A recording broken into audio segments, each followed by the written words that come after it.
ॐ सहनाववतु सहनौ भुनक्तु सह वीर्यं करवावहै तेजस्विनावदितमस्तु मा विद्विषावहै। ॐ शान्ति शान्ति शान्तिः। ॐ पूर्णमदः पूर्णमिदं पूर्णात् पूर्णमुदच्यते पूर्णस्य पूर्णमादाय पूर्णमेवावशिष्यते। ॐ शान्ति शान्ति शान्तिः। श्रुतिस्मृतिपुराणानाम् आलयं करुणालयं नमामि भगवत्पादं शङ्करं लोकशङ्करं। शङ्करं शङ्कराचार्यं केशवं बादरायणं सूत्रभाष्यकृतौ वन्दे भगवन्तौ पुनः पुनः। ईश्वरो गुरुरात्मेति मूर्तिभेदविभागिने व्योमवद्व्याप्तदेहाय दक्षिणामूर्तये नमः। ॐ पार्थाय प्रतिबोधितां भगवता नारायणेन स्वयं व्यासेन ग्रथितां पुराणमुनिना मध्ये महाभारतम् अद्वैतामृतवर्षिणीं भगवतीम् अष्टादशाध्यायिनीम् अम्ब त्वामनुसन्दधामि भगवद्गीते भवद्वेषिणीम्।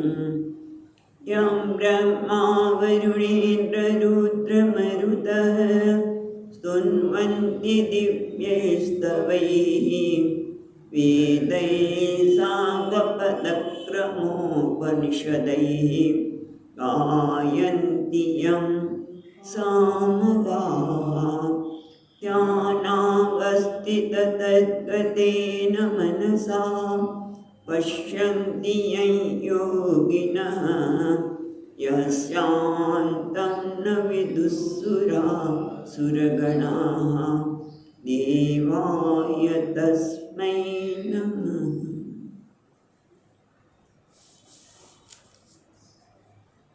આજથી આપણે ચોથો અધ્યાય શરૂ કરીએ છીએ. બરાબર, 3 અધ્યાય પૂરા થયા તો આપણે ચોથા અધ્યાયનો મહાત્મ્ય વાંચીએ. પહેલાં કે આ અધ્યાયનું દરેક અધ્યાયના માટે પોતાનું મહાત્મ્ય હોય છે. તો આમ આપણે જોઈએ પહેલાં, પછી આપણે ચોથો અધ્યાય શરૂ કરીએ છીએ. શ્રી ભગવાન બોલ્યા કે હે પ્રિય, એટલે શિવજી મા પાર્વતીને આનું મહાત્મ્ય બતાવી રહ્યા છે. એટલે કે છે, હે પ્રિય, હવે હું તને ચોથા અધ્યાયનું મહાત્મ્ય કહું છું, તમે સાંભળો.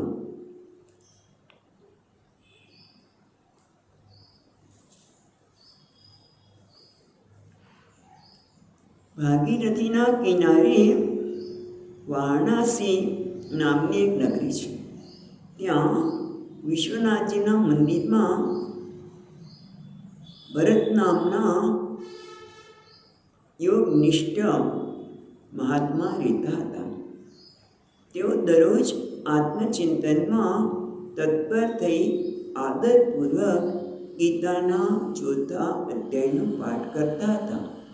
એ પાઠથી એમનું અંતઃકરણ નિર્મળ થઈ ગયું. તેઓ ઠંડી, ગરમી વગેરે બંધુથી ક્યારેય પીડા પામતા નહોતા. એક સમયની વાત છે, એ તપસ્વી મહાત્મા નગરની ભાગોળે રહેલા દેવસ્થાનોમાં દર્શન કરવાની ઈચ્છાથી ભ્રમણ કરતા નગરની બહાર નીકળી ગયા. ત્યાં બે ઘોડી ઊભેલી હતી. એમની નીચે તેઓ વિશ્રામ કરવા બેઠા.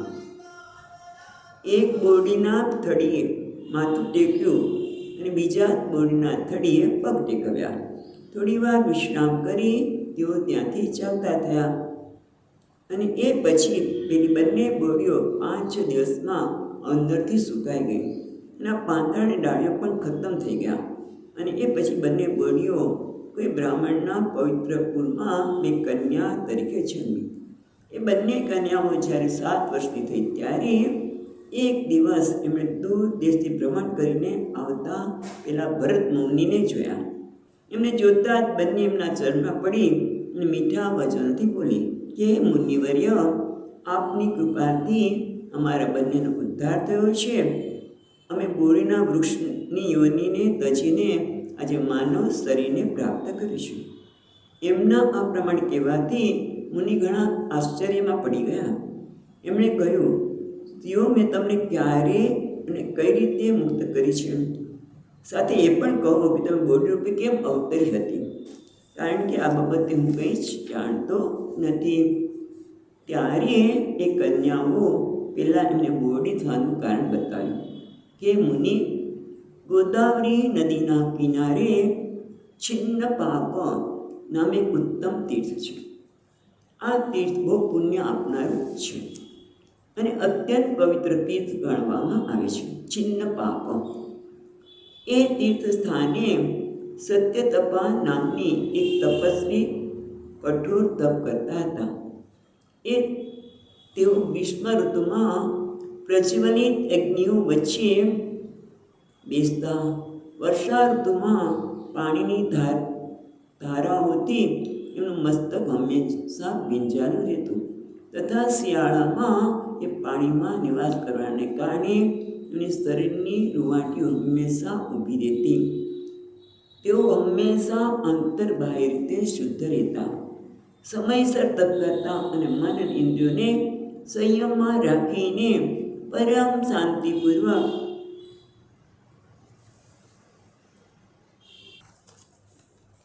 એટલે તેઓ પોતાની વિદ્વતાથી જે વ્યાખ્યાન આપતા તેને સાંભળવા સાક્ષાત બ્રહ્માજી પણ હંમેશા ત્યાં ઉપસ્થિત રહેતા. એમને પ્રશ્ન કરતા. બ્રહ્માજી સાથે એમને કોઈ સંકોચ ન હતો. તેથી એમના આવવા છતાં તેઓ તપમાં મગ્ન રહેતા.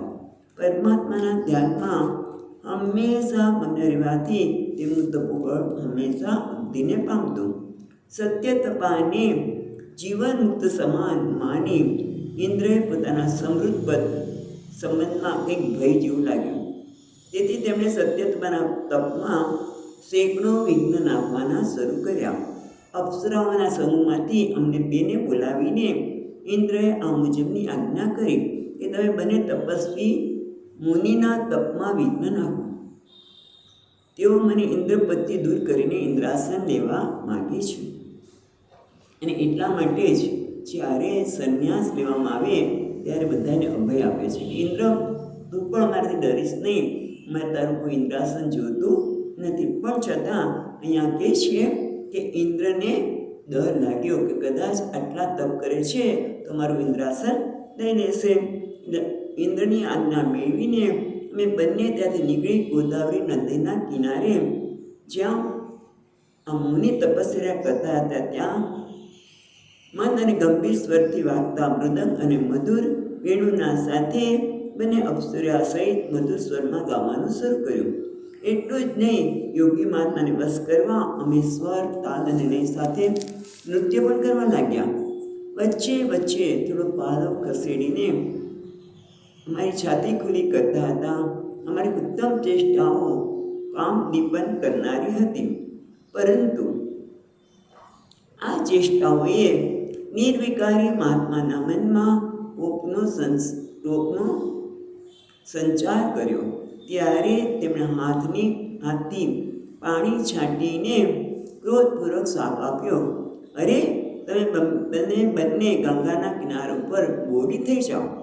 આ સાંભળી અમે ખૂબ વિનય સાથે પ્રાર્થના કરી, મહાત્મા, અમે તો પરાધીન છીએ, તેથી આપના માટે જે દુષ્કર્મ કર્યું તે માટે અમને ક્ષમા કરો. આ રીતે મેં મુનિને પ્રસન્ન કર્યા. ત્યારે પવિત્ર મુનિએ અમારા સાપનો ઉદ્ધાર સમય નક્કી કરતા કહ્યું કે ભરત મુનિના આગમન પછી ત્યાં સુધી તમારે આ સાપ રહેશે અને આ પછી તમારો જન્મ મૃત્યુ લોકમાં થશે, તમારી પૂર્વસ્મૃતિ જળવાઈ રહેશે. એ મુનિવાર જ્યારે અમે બંને બોરડીના વૃક્ષ રૂપે ઊભેલી હતી ત્યારે આપે અમારી સમીપ પધારી ગીતાના ચોથા અધ્યાયનો પાઠ કરી અમારો ઉદ્ધાર કર્યો. માટે અમે આપને વંદન કરીએ છીએ. આપે માત્ર સાપથી જ નહીં, આ ભયાનક સંસારમાંથી પણ ગીતાના ચતુર્અધ્યાયના પાઠથી અમને મુક્તિ અપાવી છે. શ્રી ભગવાન બોલ્યા. આ બંનેના આ પ્રમાણે કહેવાથી મુનિ ખૂબ પ્રસન્ન થયા. એમની પૂજાનો સ્વીકાર કર્યો અને વિદાય લઈ જેવા આવ્યા હતા તેવા ચાલ્યા ગયા. એક કન્યાઓ પણ ઘણા આદર સાથે જરૂર ગીતાનો ચોથો અધ્યાયનો પાઠ કરવા લાગી, જેથી એમનો પણ ઉદ્ધાર થયો. આમ તો દરેક અધ્યાયમાં આવી સુંદર કથાઓ જોડવામાં આવી છે. હવે આપણે ચોથા અધ્યાયનો પ્રારંભ કરીએ. અથ ચતુર્થોऽધ્યાયઃ શ્રી ભગવાનુવાચ ઇમં વિવસ્વતે યોગં પ્રોક્તવાનહમવ્યયં વિવસ્માન્મનવિપ્રાહ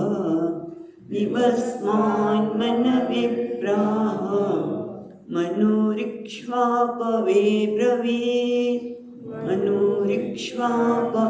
બ્રવીત. અહીંયા ભગવાનના વચનથી અધ્યાયનો પ્રારંભ થાય છે. ત્યારે શંકરાચાર્ય આ અધ્યાયનો પ્રારંભ કરતા પહેલા સંગતિ આપે છે.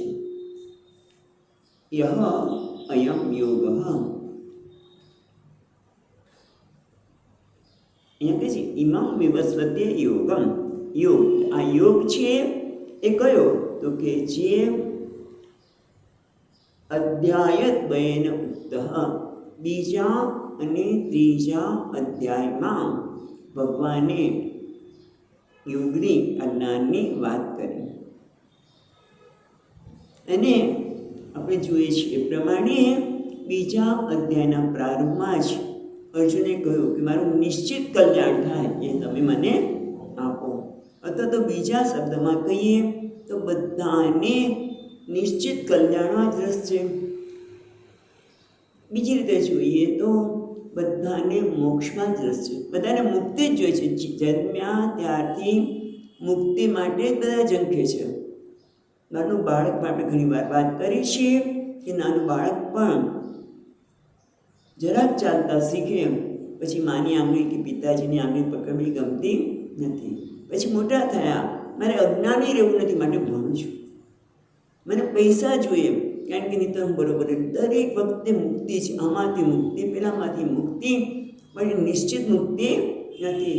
એટલા માટે બધા મોક્ષમાં જ રસ છે, બધાને મુક્તિમાં જ રસ છે. પણ એ કેવી નિશ્ચિત હંમેશા રહેવા મળે. એટલે શાસ્ત્ર કહે છે કે આ મોક્ષ તો તારું સ્વરૂપ છે, તું મુક્ત જ છે. અને એની વાત ભગવાને બીજા અધ્યાયમાં આપણે ઘણી કરી. પહેલા 11મા શ્લોકથી શરૂઆત કરી ભગવાને, અને સાથે સાથે એના ઉપાય રૂપ શું કીધું? કર્મણ્ય વાધિકાર હસ્તે. તારું અર્જુન કર્મમાં જ અધિકાર છે, હા, બીજામાં નહીં. તો સારામાં સાથે કર્મ કર, ફળમાં નહીં, કારણ કે ફળ તું નક્કી કરી શકે નહીં. એ વાત પછી ત્રીજા અધ્યાયમાં વિસ્તારથી ભગવાને કર્મયોગની કરી, કર્મયોગની વાત કરી.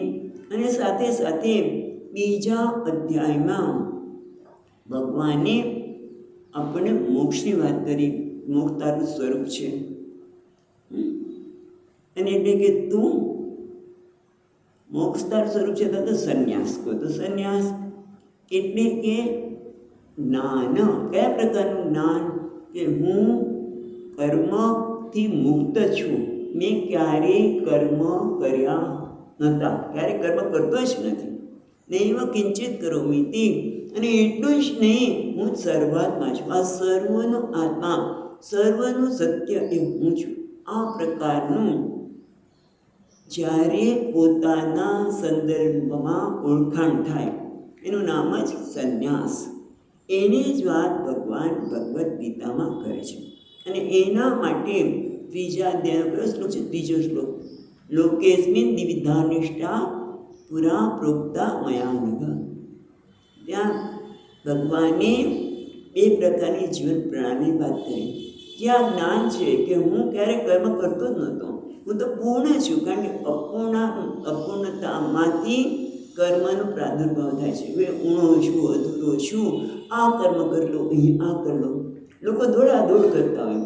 કેમ એટલે તમે સત્સંગ માટે આવ્યા છો, તો આત્મજ્ઞાન માટે આવ્યા છો, પણ શું આ મંદિરે છે આવે, પેલા મંદિરે છે આવે, આમ કરીને.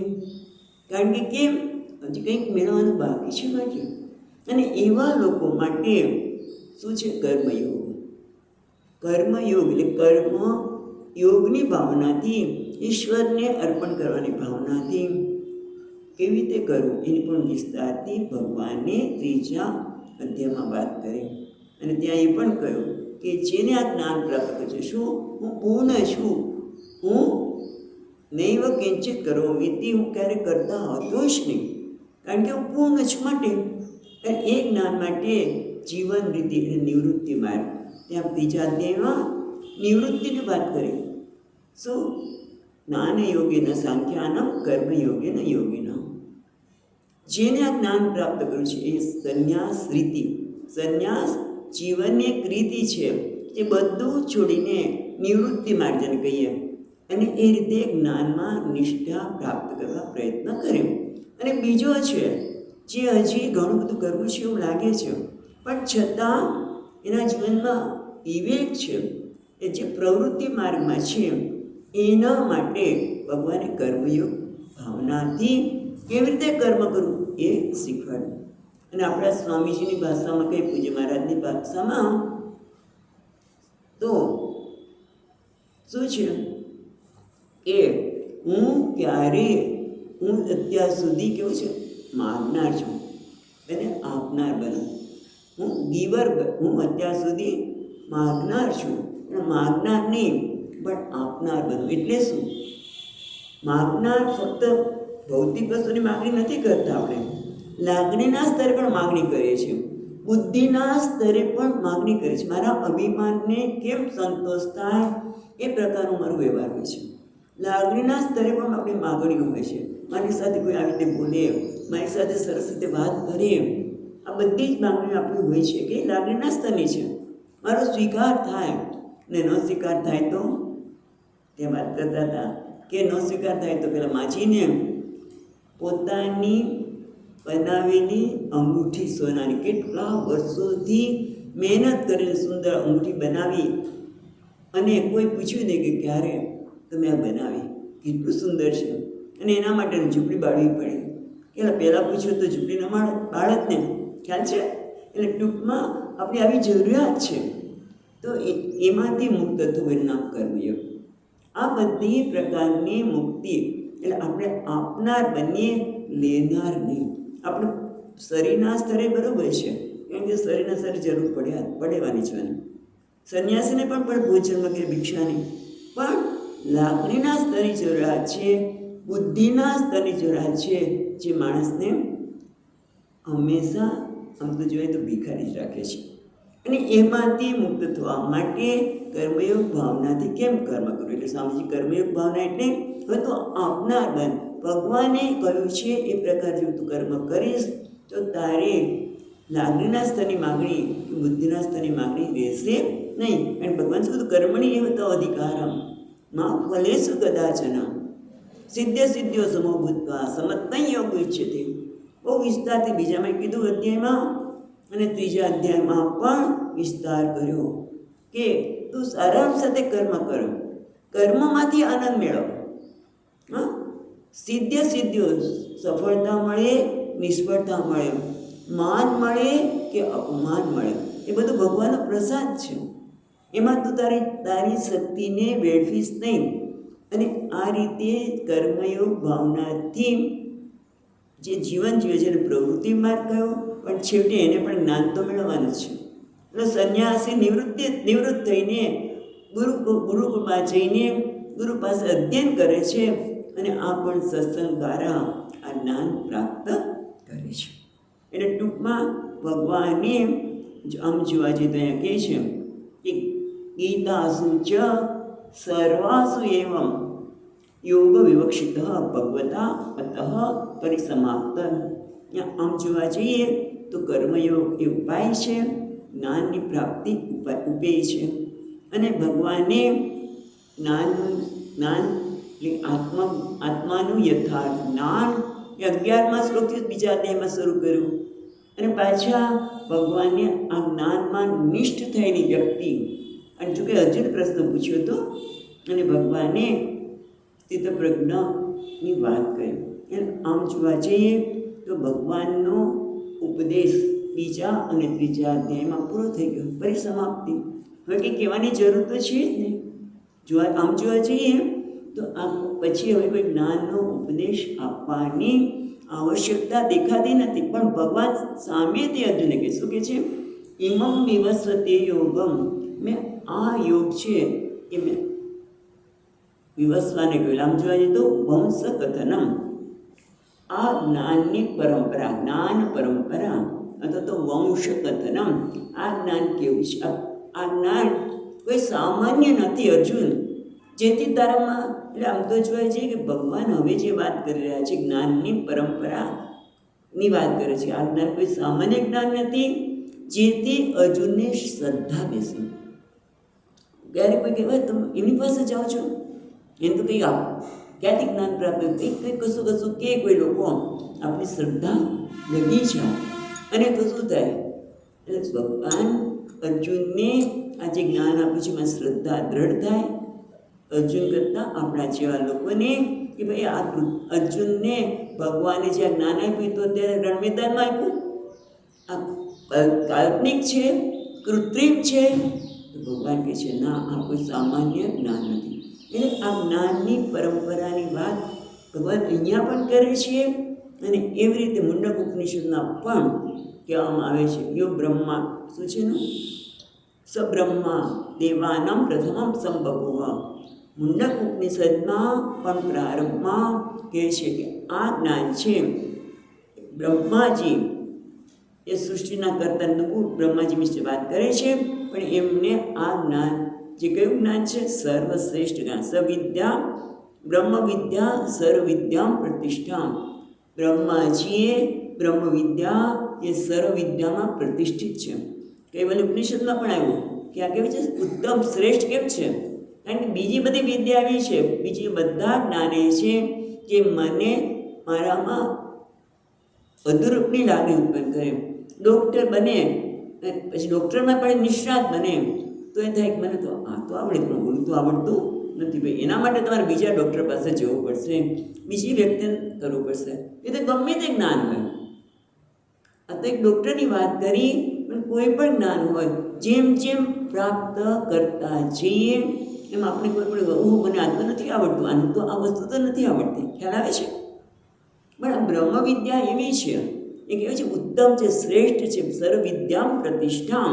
આ બધી વિદ્યાની પ્રતિષ્ઠા એટલા માટે છે કે એ જ્ઞાન પ્રાપ્ત કર્યા પછી હંમેશ માટે ઉણપમાંથી મુક્ત થાય. પછી એમ નથી ઘરે મેં આ ન જાણું, પેલું ન જાણું, કારણ કે હું જ શરૂઆતમાં છું, હું જ બધાને સત્તા સ્ફૂર્તિ પ્રદાન કરું છું. એવું આ શ્રેષ્ઠ જ્ઞાન કોણે આપણે વાત શું કરી? પરંપરાની. મુંડક ઉપનિષદમાં કહે છે કે આ જ્ઞાન બ્રહ્માજીએ પોતાના જ્યેષ્ઠ પુત્ર અથર્વને આપ્યું. પછી આગળ પરંપરા ચાલે છે. પણ કહેવાનું એ છે કે આ જ્ઞાન એ કોઈ સામાન્ય જ્ઞાન નથી. જ્યારે પિતા પોતાના પુત્રને આપે તે સામાન્ય હોય જ નથી, શ્રેષ્ઠમાં શ્રેષ્ઠ આપે. એટલે અહીંયા પણ ભગવાન આ જ્ઞાનની વાત કરતા આ જ્ઞાન કેટલું શ્રેષ્ઠ છે, ક્યાંથી શરૂ થયું છે? કારણ કે આપણે પણ ઘણી વખત સત્સંગમાં જવું હોય તો અહીંયા કોણ જાય છે, કોણ આવે છે, એવું પણ લોકો વિચારતા હોય છે. આ લોકો પણ આવે છે જેમ આપણે મને સાંભળવામાં આવ્યું છે કે પેલા સંન્યાસ આશ્રમ નીકળ્યું. તખતેશ્વર પાસે એક આશ્રમ હતો પરિમલ પાકની બાજુ. ત્યાં હવે તે વહીવટ બધો જતો રહ્યો છે. અથવા તો આપણું બીજું કયું છે જસોનાથ. જસોનાથમાં પણ સત્સંગ થતો હતો અને રાજા આવતા પોતે ત્યાંથી ઋષિકેશમાંથી ત્યાંથી બધા મહાત્માઓ આવે, મહામંડલેશ્વર અને રાજા આવે. ત્યારે રાજા આવે છે ખબર પડે ભાઈ આપણે તો જોવું જ જોઈએ, કારણ કે કોઈ મહાન હશે. એટલે આ જ્ઞાન બહુ મહાન છે એ તો આપણને સાંભળવું ગમે અને જેથી આપણે શ્રદ્ધા જન્મે, આપણી શ્રદ્ધા ડગે નહીં અને આપણે આ જ્ઞાન માટે સમર્પિત થઈ શકીએ. એટલા માટે ભગવાન આમ તો કે બધા ઉદ્દેશ તો પૂરો થઈ ગયો, પણ છતાં શ્રદ્ધા ટકાવવા માટે ભગવાન 4થા અધ્યાયનો પ્રારંભ પોતાના વચનથી કરે છે. આપણે શ્લોક વાંચ્યો બરાબર, હવે જોઈએ અર્થ. તો શું કહે છે? ઇમં વિવસ્વતે યોગમ પ્રોક્તવાન અહમ અવ્યયમ. અહમ મેં, ઇમં યોગ એટલે આ યોગ. આ યોગ એટલે જે બીજા અને ત્રીજા અધ્યાયમાં કહ્યું છે. કર્મયોગ ઉપાય છે અને એની પ્રાપ્તિ એક કર્મયોગ દ્વારા જ્ઞાન મેળવીને જ્ઞાનમાં નિષ્ઠા પ્રાપ્ત કરી એવો આ યોગ મેં શું છે? ભગવાન કહે છે અહમ વિવસ્વાન પ્રોક્તમ અહમ ઇમમ યોગમ. મેં આ યોગ વિવસ્વાનને કહ્યો. અહમ એટલે ભગવાન પરમાત્મા. અને એ યોગ કેવો છે? અવ્યય. અવ્યય કેમ કીધું ભાઈ? તો કે છે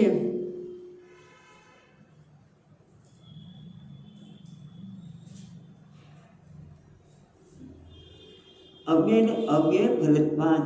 એનું ફળ અવ્યય છે, એનું ફળ નાશવાન નથી.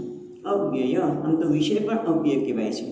બ્રહ્મ જ અવ્યય છે પણ એનું ફળ અવ્યય છે. એટલે કે જ્યારે આ જ્ઞાન થાય એટલે મોક્ષની પ્રાપ્તિ થાય. આપણે શરૂઆતમાં જ વાત કરી કે બધાને મોક્ષમાં જ રસ છે અને મોક્ષનું ફળ એટલે આ જ્ઞાનનું ફળ છે મોક્ષ.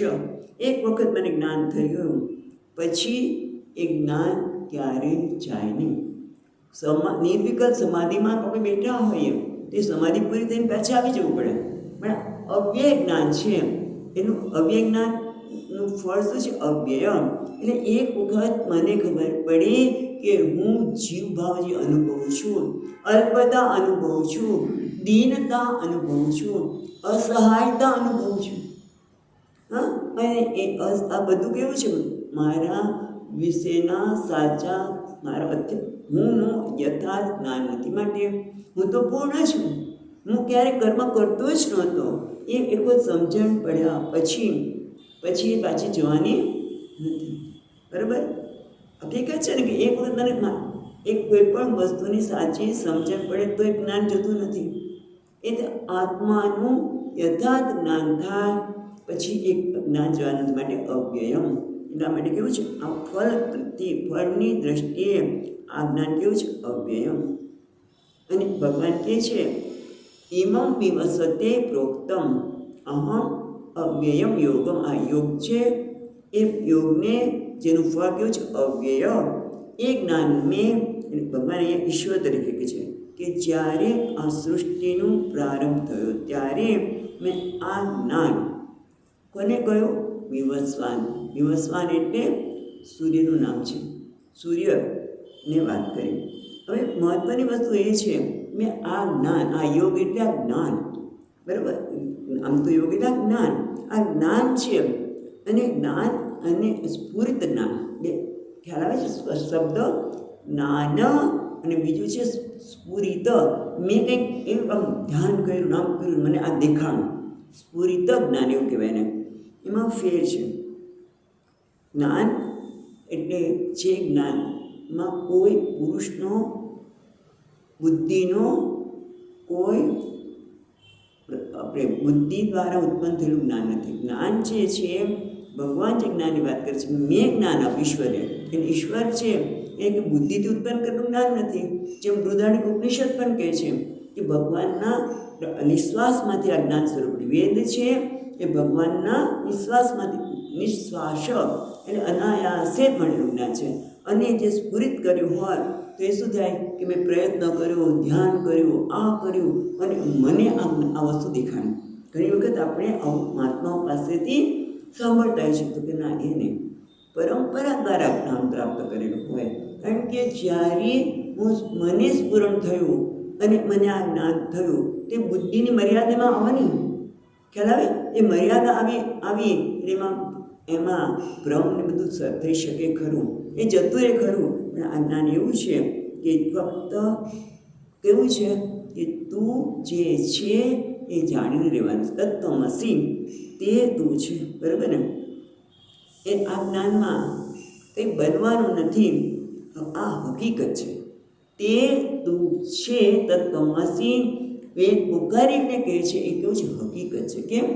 જેમ કે પાણીના સંદર્ભમાં કોઈ કેમિસ્ટ્રીનો જાણકાર હોય તો શું કે પાણીનું તત્વ શું છે? તો કે H2O, 2 હાઇડ્રોજનના અને 1 ઓક્સિજનનો પરમાણુ.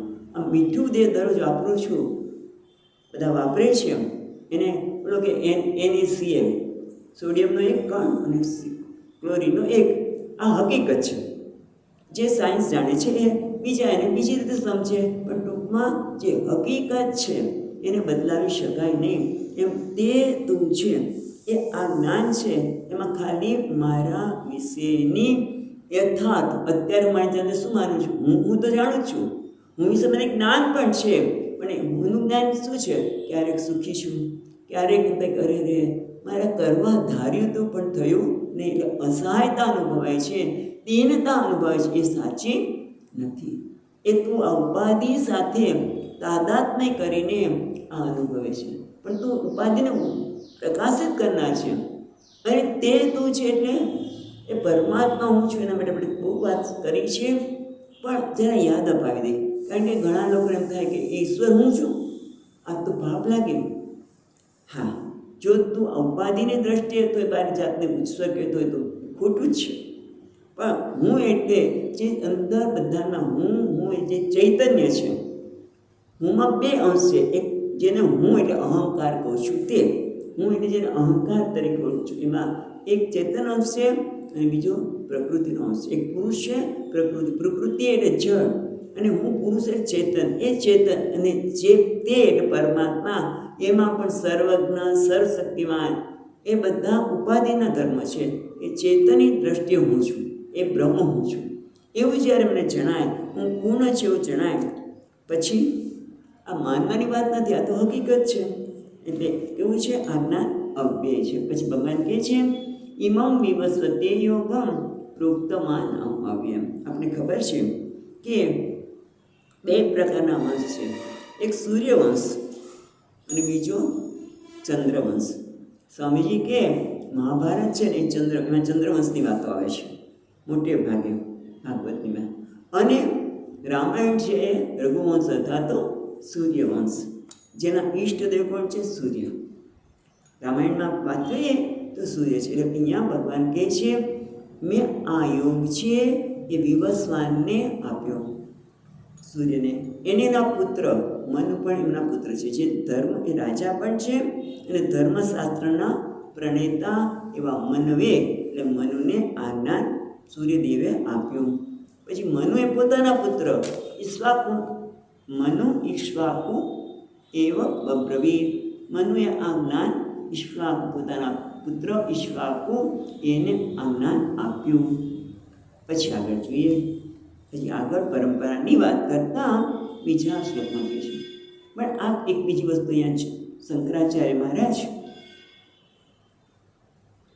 કહે છે કે આ જ્ઞાન ભગવાને કોને આપ્યું? રાજાને. આમ તો જોવા જઈએ તો રાજાને જ્ઞાન કેમ આપ્યું? તો અહીંયા ટીકામાં ભગવાન કહે છે કે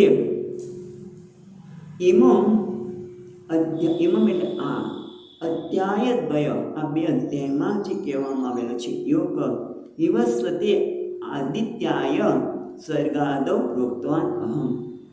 મેં આદિત્યને સ્વર્ગના પ્રારંભમાં જ્યારે સૃષ્ટિનું સર્જન થયું ત્યારે જ મેં આદિત્યને આપ્યું. શેના માટે? તો કે જગત પરિપાલયતॄણામ ક્ષત્રિયાણામ બલવર્ધનાય. આ જગતનું પાલન કરતા કોણ છે? ક્ષત્રિયો. અને બ્રાહ્મણ શું કરે છે? વેદનું રક્ષણ કરે છે, ધર્મને આગળ વધારે છે. તો અહીંયા કહે છે કે જગતનું પરિપાલન કરનાર આ ક્ષત્રિયોને આજ્ઞા કેમ આપ્યું? તો કે બલવર્ધનાય. કારણ કે કોઈ પણ કાર્ય કરવું હોય, ક્ષત્રિય શું કરે છે? બધાનું રક્ષણ કરવાનું કામ કરે છે. એ રક્ષણ ક્યારે કરી શકે? જ્યારે એનામાં એક પ્રકારનું વૈરાગ્ય હોય. તો તમે જોજો, વૈરાગ્ય ન હોય, આ મારા ન હોય, બધાનું રક્ષણ એ કરી ના શકે. એટલે એક જાતનું વૈરાગ્ય હોય, એક બળ હોય, આંતરિક બળ હોય. જીવનને સાચી રીતે પોતાને જે કાર્ય આપ્યું છે એ પૂર્ણ કરવા માટે પણ આંતરિક બળ જોઈએ, થાકી જાય. ગૃહિણી પણ જો આંતરિક બળ ન હોય તો શું થાય? થાકી છે. એટલે અહીંયા તો એની વાત નથી કરતા. અહીંયા તો ક્ષત્રિયાણામ બલવર્ધનાય યોગ બલેન યુક્તા સમર્થા ભવંતિ બ્રહ્મ પરિરક્ષિતું. એટલે કહે છે જે યોગથી યુક્ત હશે, આ જ્ઞાનથી યુક્ત હશે. મને જ વાત કરી આપણે કે ભાવનગર નરેશભાઈ શેના માટે આવતા હતા? આ જ્ઞાન પ્રાપ્ત કરવા માટે, કે જેથી એક આંતરિક બળ પ્રાપ્ત થાય. જેથી શું થાય? કે છે કે પોતે આ યોગના બળથી જોડાઈને બ્રહ્મ પરિરક્ષિતો સમર્થા ભવતી, બ્રાહ્મણનું રક્ષણ કરવા માટે એ સમર્થ બને. અને બ્રહ્મ ક્ષત્રિય પરિપાલતે, બ્રહ્મ અને ક્ષત્રિયોનું પાલન કરવામાં આવે એકબીજાનું. તો શું થાય? જગત પરિપાલિત્રુમ અલમ. તો જગતનું પાલન બરોબર થાય. એટલે ક્ષત્રિય અને બ્રાહ્મણ એ બે બહુ જ આવશ્યક છે. એટલે ભગવાને આ જ્ઞાન રાજાને આપ્યું, રાજાએ પોતાના પુત્રને બધાને આપ્યું કે જેથી આ જ્ઞાન પ્રાપ્ત કરીને, આત્મજ્ઞાન પ્રાપ્ત કરીને, કારણ કે ઉત્તમ જ્ઞાન છે આત્મજ્ઞાન, જ્યાં મને મારાથી સંતોષ અપાવે છે.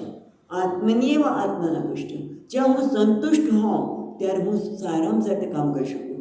મને અસંતોષ હોય તો બીજા પાસેથી શું કરીશ?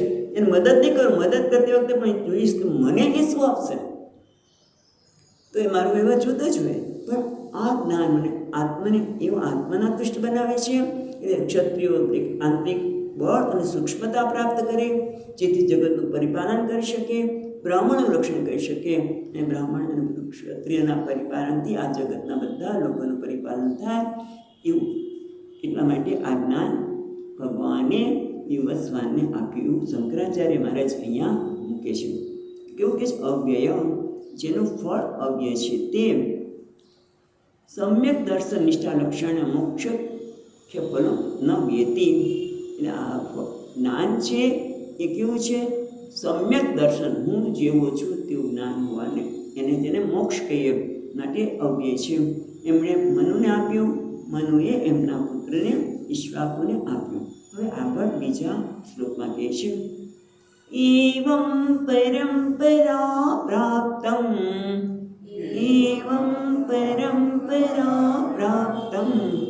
ઇમં રાજર્ષયો વિદુઃ,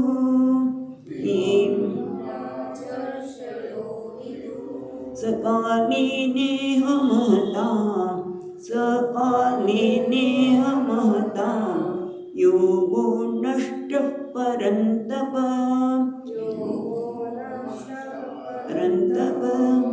ભગવાન કહે છે હે પરંતપ, એવં પરંપરા પ્રાપ્તમ. આ રીતે વિવસ્વાને મનુને કહ્યું, મનુ ઈક્ષ્વાકુને, આવી રીતે એક પછી એક પોતાના પુત્રને આ જ્ઞાન આપતા ગયા. એટલે આપણે પહેલાંના વખતમાં કોઈ જ્ઞાન પ્રાપ્ત કરવા માટે જવું જ નહોતું પડતું. એવું સ્વામીજી પણ કહેતા કે ગૃહસ્થોની પાસે પણ આ જ્ઞાન હોય, એ પોતાના બાળકોને આ જ્ઞાન આપતા. એટલે આમ ચાલતું હતું. પણ હવે શું થઈ શકે છે? એવં પરંપરા પ્રાપ્તમ ઇમં રાજર્ષયો વિદુઃ. એટલે એમાં આ યોગને રાજર્ષય, જે રાજા પણ છે અને ઋષિ પણ છે. એટલે ઋષિ એટલે જે સૂક્ષ્મ પણ છે, રાજા પણ છે, રાજર્ષય એટલે એનું પ્રભુત્વ પણ છે, અને ઋષિ એટલે સૂક્ષ્મ અર્થ નિરીક્ષણ ક્ષમા, જે સૂક્ષ્મ અર્થને જોઈ શકે છે. બંનેની આવશ્યકતા છે. એટલે સામર્થ્ય પણ છે.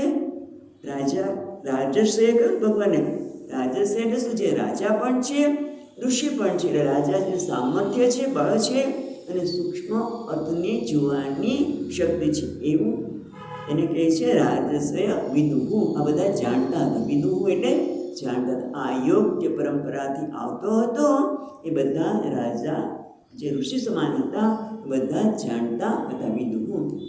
તો જ્યારે આવું ભગવાને કીધું ત્યારે અર્જુને થતો હશે તો પછી આટલા વખત સુધી મને કેમ જ્ઞાન ન મળ્યું? જો આ જ્ઞાન પરંપરા પ્રમાણે ચાલતું જ હતું તો મને આ ધનુર્વિદ્યા શીખવી, ધર્મનું જ્ઞાન આપ્યું, અધર્મનું જ્ઞાન આપ્યું, એ બધું આપ્યું, પણ આ જ્ઞાન કેમ ન આપ્યું? અને અત્યારે કેમ આપું છું? બે થાય, બે વસ્તુ થાય ને અર્જુન.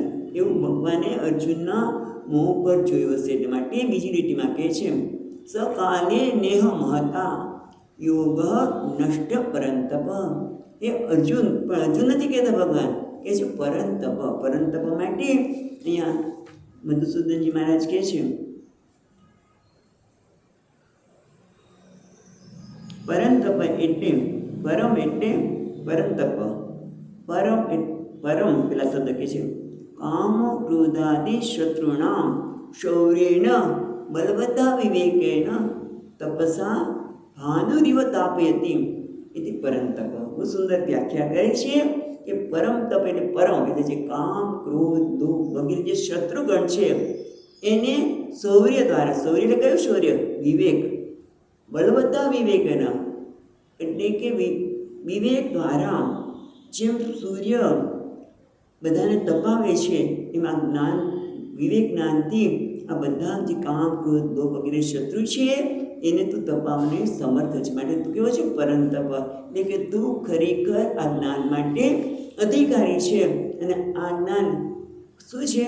સકાલે, કાલે ન ઇહ મહતા, મહતા કાલે ને ખૂબ લાંબા સમય પછી, મહતા કાલેન સ એટલે યોગ, મહતા કાલીન યોગ એટલે આ લોકમાં યોગ નષ્ટ. નષ્ટ એટલે નાશ, નષ્ટ પ્રાય. નષ્ટ તો નથી થતું, જ્ઞાન તો કેવું છે? અજ્ઞેય ફલવાળું છે. નષ્ટ નથી થતું પણ નષ્ટ પ્રાય થઈ ગયું. લાંબા સમય સુધી, લાંબા સમય પછી કોઈને જ્ઞાનમાં રસ ન રહ્યો પણ શેમાં? બધા ઇન્દ્રિય ભોગમાં રાખતા થાય. મોટા ભાગના છે દુર્યોધન વગેરે. ત્યાં કહે છે દુર્યોધન પાપ એટલે કહે છે એટલે ઈદાનીમ આવયો વ્યવહાર કરે છે. અત્યારે અર્જુન ભગવાન કહે છે આપણે જ્યારે વ્યવહાર કર્યા છે એટલે કે દ્વાપરના અંતમાં રાજાઓ દુર્બળ બની ગયા. એટલે કે કઈ રીતે દુર્બળ બન્યા? અજીતેન્દ્રિય કે જીતેન્દ્રિય ન રહ્યા, એટલે અધિકારી ન રહ્યા, અને એ લોકો તો કામ ક્રોધના સકંજામાં જ સપડાઈ રહેતા. એટલે કહે છે મહત્તા અને દીર્ઘકાળના ધર્મનો રાસ થવાથી, કારણ કે જ્યાં ભોગ આવે ત્યાં ધીમે ધીમે ધર્મનો રાસ થઈ શકે. અને એટલા માટે જીતેન્દ્ર ન રહ્યા, દુર્બળ રહ્યા. પણ તું તો કેવો છે? જીતેન્દ્રિય છે. કેવી રીતે? ભાઈ તને ઉર્વશીએ લાલચ આપી. સ્વર્ગમાં ગયા ત્યારે અર્જુન ઇન્દ્ર પાસે ઉર્વશી કે મારી સાથે લગ્ન કર, જરાય વસમાં ન થયા, એટલે ઇન્દ્રિયોના વસમાં ન થયા, ક્રોધની વશ ન થયા. એટલે તું પરંતપ છે અને એટલા માટે અધિકારી છે. પણ એ આ જ્ઞાન લાંબા સમય પછી એના કોઈ અધિકારી રહ્યા નહીં.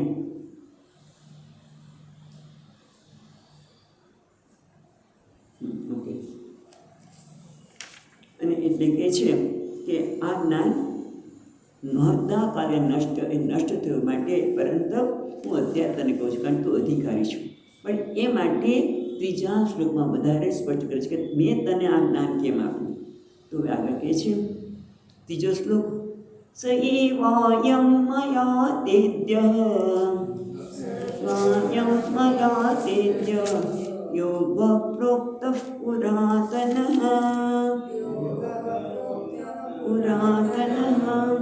ભક્તોऽસि મે સખા ચેતિ રહસ્યં ક્ષેતદુત્તમં.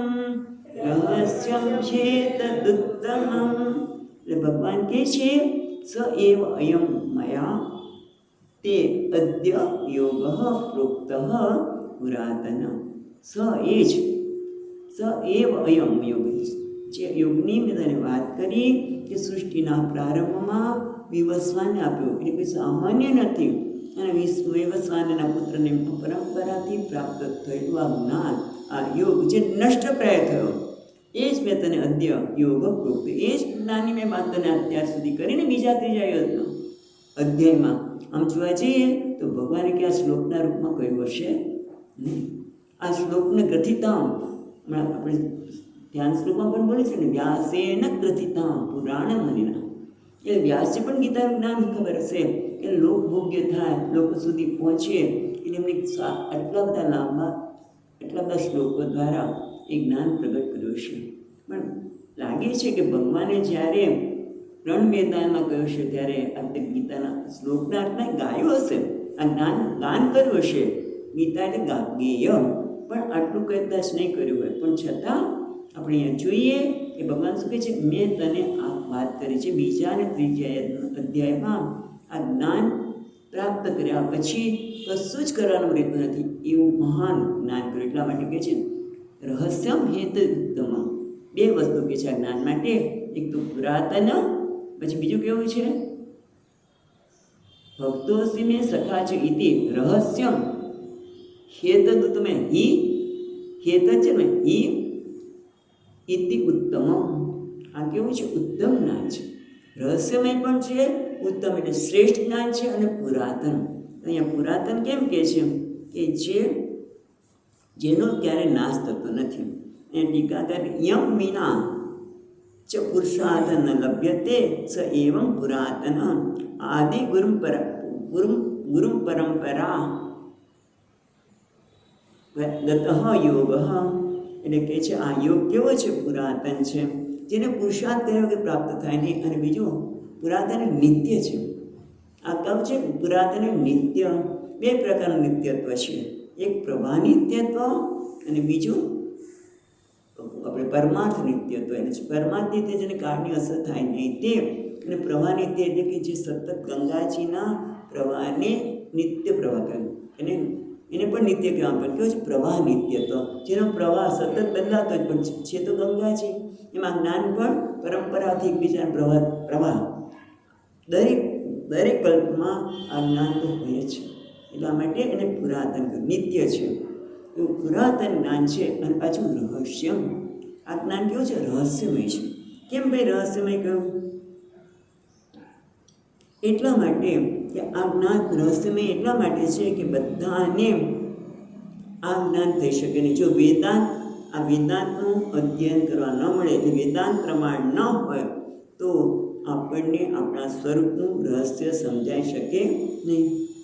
જેમ કે આપણે ઘણી વખત કે આ રહસ્યમય છે, અને રહસ્યમય છે એટલે કે જેને જાણી સહજતાથી શકાય નહીં.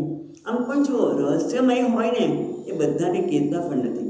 એટલે બે વસ્તુ છે કે આ વેદાંત પ્રમાણનો અભાવ હોય, એટલે મને આ પ્રકારનો સત્સંગ ન મળે તો હું ક્યારેય જાણી શકવાનો નથી કે હું અકર્તા છું. ઠીક છે ને? આ વસ્તુ બધી જગ્યાએ હું કરતા જ માનું છું, અને હું કરતા છું, મેં આમ કરું છું અને પેલું કરું છું, આમ નહીં કરું તો આ થશે ને પેલું નહીં કરું તો આ થશે. એ સિવાયમાંથી બહાર નીકળી છે. આ મારા દાદાજીની જ મેં વાત કરી છે. મેં ક્યારેક કરીશ કદાચ કે મારા દાદાજી જ એમને આ જ્ઞાન, જ્યારે હું ગુરુકુળમાંથી ભણીને આવી ત્યારે મેં પૂછ્યું તો કે તમારું શું તમે શું કરવાના છો, તમે અહીંયા આવીને મને જ્ઞાન આપી શકશો? તમે નક્કી કર્યું કે હમણાં એ સંબંધમાં પડવું નથી. અને પછી એમને સત્સંગનો તો બહુ જ ઈચ્છા હતી જ્ઞાન માટે. એ એવા ત્યાં ગયા કે જ્યાં હંમેશા કે તું કરતા છું, ત્યારે કર્મ દ્વારા શુદ્ધિ કરવાનું છે. શુદ્ધિ કરવાનું ક્યારે એ શુદ્ધિ થઈને અકર્તા જાણવાનું આવતું જ નથી. તમે જો આ વેદાંત એક જ એમ કે છે કે તું અકર્તા છે. આ ગીતા જ એમ કે છે કે તું કર્મ ક્યારે કરતો નથી. ગુણાગુણેષુ વર્તન્તે ઇન્દ્રિયાણી ઇન્દ્રિયાર્થેષુ વર્તન્તે. આ ગીતા જ કહે છે, વેદ જ કહે છે. ગીતા કંઈ વેદથી જ અલગ નથી. માટે એ વેદાંત સિવાય, એટલે વેદાંત પ્રમાણ સિવાય આ જ્ઞાન થઈ શકે નહીં. માટે રહસ્ય છે, કારણ કે એમને તો જાણી શકવાનું નથી કે કરતા શું. અને બીજું આ વેદાંતનું પ્રમાણ પણ હોય, વેદાંત એ શાસ્ત્ર તમને સાંભળવા પણ મળે. કારણ કે દાદાજી કહો ને હંમેશા પોતાને કરતા જ માનતા હતા. એટલે આ જ્ઞાન બધાને મળતું નથી. બીજું આ વેદાંતનું જ્ઞાન મળતું હોય, શાસ્ત્રનો સત્સંગ પણ આ પ્રકારે મળતું હોય, છતાંય ઘણા લોકોને જ્ઞાન ન થાય. કેમ? અધિકારી નથી. માટે અધિકારીને કારણે પણ આ રહસ્ય બની રહે છે. અધિકારી ન હોય તો એટલું સૂક્ષ્મ છે, રહસ્ય બની જાય છે. અને પછી અધિકારી ન હોય તો શું થાય? ગેરસમજ ઉત્પન્ન થાય. હું બ્રહ્મ છું, શાસ્ત્ર કે છું બ્રહ્મ છું, તો પછી આ બધા મગતરા છે એવું ભ્રમ પણ ઉત્પન્ન થાય. ખ્યાલ આવે છે કે જો અધિકારી ન હોય અને આ જ્ઞાન જો એ સાંભળી લે તો આવા ગટબટ ઘણી બધી એક જ વાત કરી, પણ હું બ્રહ્મ છું ના બધા મગતરા છે એટલે બીજા સાથે વ્યવહાર કેવો થાય ના, એવું આ અહંકાર વધારવાળું જ્ઞાન નથી પ્રભુ. આ અહંકારને તો સાવ નિર્મૂળ કરે છે કે હું કરતા જ નથી. પણ અધિકારી ન હોય તો વેદાંત શ્રવણ કરે છતાં જ્ઞાન ન થાય અથવા તેમાં ભ્રમ ઉત્પન્ન થાય. માટે આ રહસ્યમય છે. એટલે બધાને ભગવાન નથી આપતા.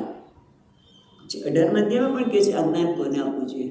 અને અહીંયા પણ ભગવાન કહે ભક્તો સી મેં સખા ચેતી, તું મારો ભક્ત છે અને સખા છે માટે હું તને આ જ્ઞાન આપું છું. ભક્તો સી મેં સખા છે ઇતિ રહસ્યમ હેતુ ઉત્તમમ.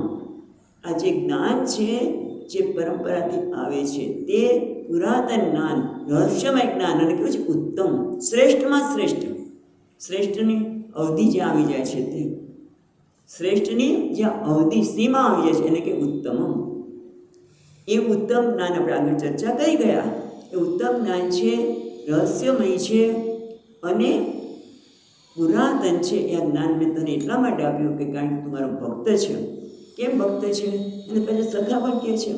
ભક્ત ક્યારે કહે છે? ઈશ્વર ગુરુની દ્રષ્ટિએ. કારણ કે અર્જુને બીજા અધ્યાયમાં શરણાગતિ સ્વીકારી. શિષ્યસ્તેહમ સાધિમામ ત્વામ પ્રપન્ન. શરણાગતિ સ્વીકારી. શરણાગતિ ક્યારે સ્વીકારી શકે? એમના માટે ભક્તિ હોય ત્યારે જ ને. ભક્તિ વગર તમે કોઈની શરણાગતિ સ્વીકાર, કોઈને પ્રણામે ન કર્યો. ગુરુજીને એ પ્રાર્થના કરે છે નિશ્ચયસ્યમ શિષ્યસ્તેહમ સાધિમામ ત્વામ પ્રપન્નમ. હું તમારો શિષ્ય છું, મને મારા ઉપર મને શાસન કરો, મને જ્ઞાન આપો. એટલે તું ભક્ત છે. એટલે ગુરુની દ્રષ્ટિએ ભગવાન અહીંયા કહે છે ભક્તો સી.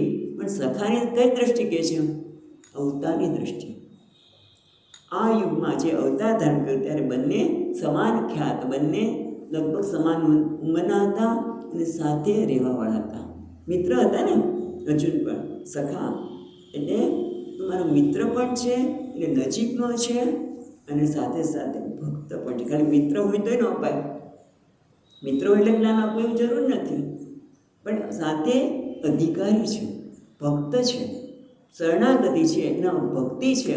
અને અધિકારી પણ કહી દે છે આગળ કીધું પરંતપ. પરંતપ એટલે જે અધિકારી છે જેને આંતરિક શત્રુ પર વિજય પ્રાપ્ત કર્યો છે. માટે તું અધિકારી પણ છે, તું મારો મિત્ર પણ છે, તું મારો સખા છે. માટે તને આ રહસ્યમય જ્ઞાન, ઉત્તમ જ્ઞાન, પુરાતન જ્ઞાન છે અત્યાર સુધી પરંપરાથી આવતું હતું પણ નષ્ટપ્રાય થઈ ગયું. રાજા દુર્બળ બની ગયા અધિકારી. એટલા માટે તારી પાસે સીધું ન આવ્યું. હવે જ્યારે તે માગણી કરી, એમને એમ ન કીધું, એટલા વર્ષો સુધી ન કીધું ભગવાન. નહોતું ખબર એમને આ જ્ઞાન ભગવાન પાસે હતું જ નહીં. પોતે ભગવાન છે, આ જ્ઞાન વિવસ્વાને આપ્યું અને એ જ્ઞાન એમના જીવનમાં પ્રગટ પણ થયેલું છે. તમે જો એમના જીવનને શ્રી કૃષ્ણ રૂપે તમે જીવન જુઓ તો પણ એમનું જ્ઞાન પ્રગટ થાય છે. જન્મ્યા ત્યારથી એ પછી તે ચર્ચા નથી કરતા, પણ એ જ્ઞાન એમને ખબર જ હતી. પણ જ્યારે અર્જુને માગણી કરી, એ માગે ને તેની કિંમત થાય. આપણે એમને આપી દઈએ ને, તમે જો મફત એમ કે મફત છે, લાવો નહીં વાપરશો તો મૂકી દો. એની કિંમત નથી લેવામાં આવતી. તમે ઘણી વખત છે ને હવે આજકાલ આ જ્ઞાનની પણ તમે ફીસ આપવાની હોય તો કે છે તોય સરસ હશે, એના આટલા પૈસા લે છે તો એ જ્ઞાન સરસ હશે. એ મફત ન મળતું હોય તો એની કિંમત ન હોય. પણ અત્યારે માગણી કરી છે, મફતની વાત જવા દો, પણ એ આજે માગણી કરી છે. માગણી કરી માટે કિંમત છે. માટે તો તેને ભક્ત છે, શરણાગતિ સ્વીકારી છે અને પાછું સખા પણ છે.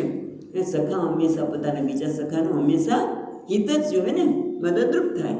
એટલે પણ આ જ્ઞાન આપીને અર્જુનને અપ્લુત કરવા માગે છે. એને જે વસ્તુ પોતાનું જે સ્વરૂપ છે બતાવવા માગે છે. માટે પણ ભગવાન કહે છે મેં તને કહ્યું.